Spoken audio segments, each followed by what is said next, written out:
This is my recap of Rupauls Drag Race, Season 6, Episode 12, Sissy That Walk. So you're going to have to excuse my face and my hair and my clothes and pretty much everything about me. I'm having a rough day, and you're pretty much lucky that I'm here at all.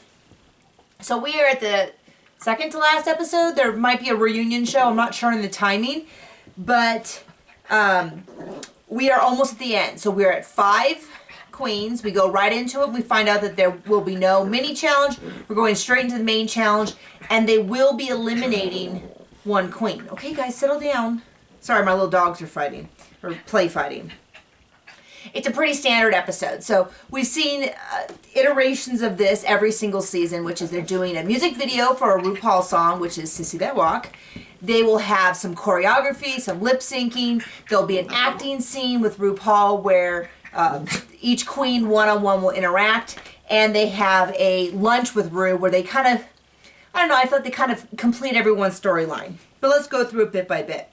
We have our choreography. Did anyone else notice that it seemed like Courtney was throwing a lot of shade this episode, and it wasn't very good? Like, she comes in and she kind of tells Bianca how the outfit wasn't that great, and Adore just does everything perfect, but, you know, kind of eye-rolling. And in general, I found Courtney, in general, I have a tendency to forget she's there. Like, I'll make a list of all the queens that are there, and I'll be like, okay, who am I missing? And I'll be like, oh, that's right, Courtney, because she makes no impression on me.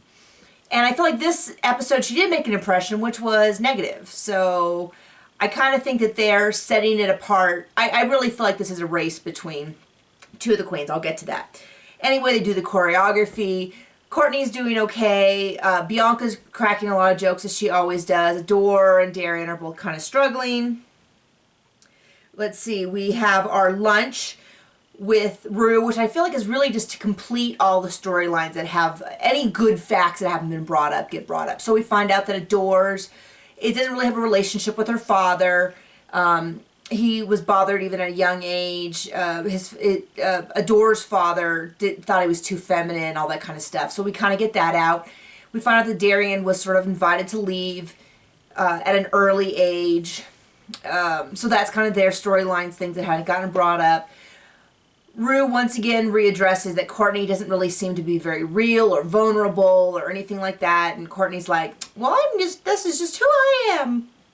And then Bianca talk about her being really good at playing the game. And you got to hear a little bit more about Bianca from her experience where she is enjoying working with other drag queens and having, I think her and Adore have a pretty healthy relationship. But in general, I think Bianca's relatively well liked, although I don't watch Untucked, so I don't know what I might be missing.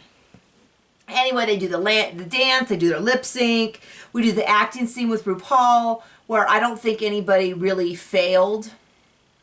You know, they were all various degrees of good to great. They all talk about what they, why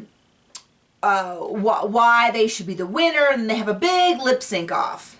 Okay? And in the end, Darian goes home, which I'm not even surprised about. I mean, at this point, it is really a race between Bianca and Adore. I think Bianca has it.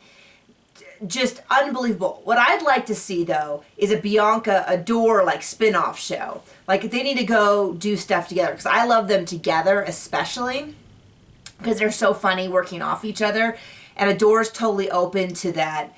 You know, Bianca cracks jokes, and Adore kind of laughs and goes, you're so right, and then they go back and forth and all that. I don't think Courtney really stands a chance. I feel like that's reinforced by the fact that when you look on Twitter and you look at the number of retweets, we're seeing Bianca and then relatively close behind Adore, and then like way down at the bottom is Courtney. I mean, she's not even the same factor of like retweets and favorites and all that kind of stuff.